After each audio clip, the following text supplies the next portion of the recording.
When we think of invincible world records, a few suddenly comes to mind, like the women 100 and 200 meters, the women 800 meters, the heptathlon, and especially the women's 400 meters world record. A record set in less than ideal circumstances from a female that was hell-bent on cementing her legacy as one of the best ever.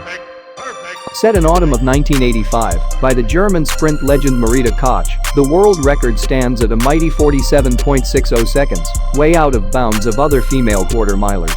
The record is actually 0.39 seconds ahead of the second fastest time ever recorded in history. And that time was actually ran 36 years ago by the current 800 meters world record holder Jarmila Kratochvilova. Given that, it is easier for fans to believe this world record is unbreakable, creating a sense of doubt in themselves and the athletes. Luckily, Salwa Eid Naser flew on the scene in 2019 when she ran from Milarubo and straight into the history books by recording the third fastest time in history and the fastest time of the 21st century.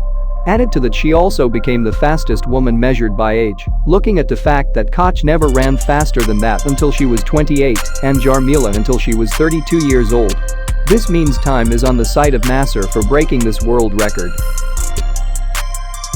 Before going any further, the answer to whether or not she can break this seemingly immortal world record is a resounding yes.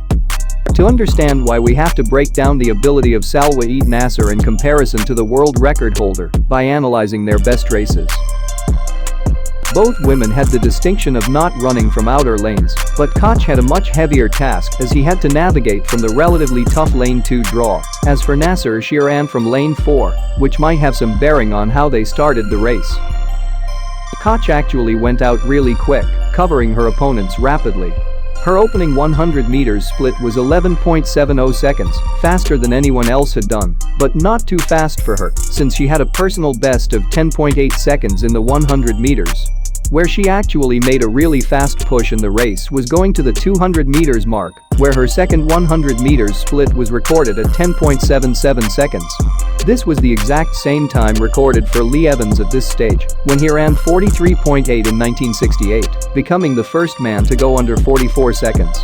While this might seem like a surprise, those who knew Koch weren't, mainly because she was doing this ever since she was a small child racing with boys. At the 200 meters stage, she posted 22.4 seconds, way ahead of Naser's 23.2 seconds at the same stage. This is not proof of Koch's superiority of speed, it's just a testament of her poor race strategy and Naser's calculated race distribution. This becomes evident when we take a look at the rate of positive and negative acceleration by both women per 100 meters. We see where Naser's slower acceleration in the first half of the race allows her to lose less speed in the final section of the race, thus giving her a faster differential based on her flat 200 meters speed. As Naser in terms of foot speed is not up to par with Koch, nor a Miller-Weibo who also has potential to break this world record, but still her other qualities like her durability and tactics allows her to be such a dangerous and unpredictable opponent, and even when she was being defeated by Weibo on the Diamond League circuits, she always looked like someone you couldn't try it off.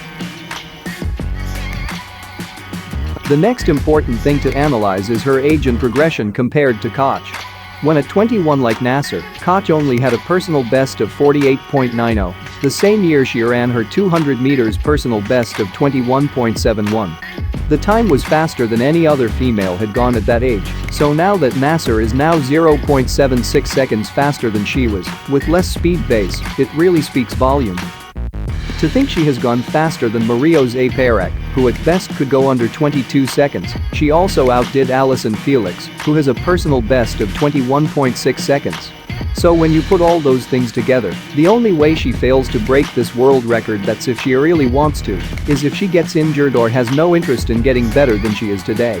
Which we all know is contradictory to track athletes, because every champion knows if they don't work on getting faster than they are currently, someone else will.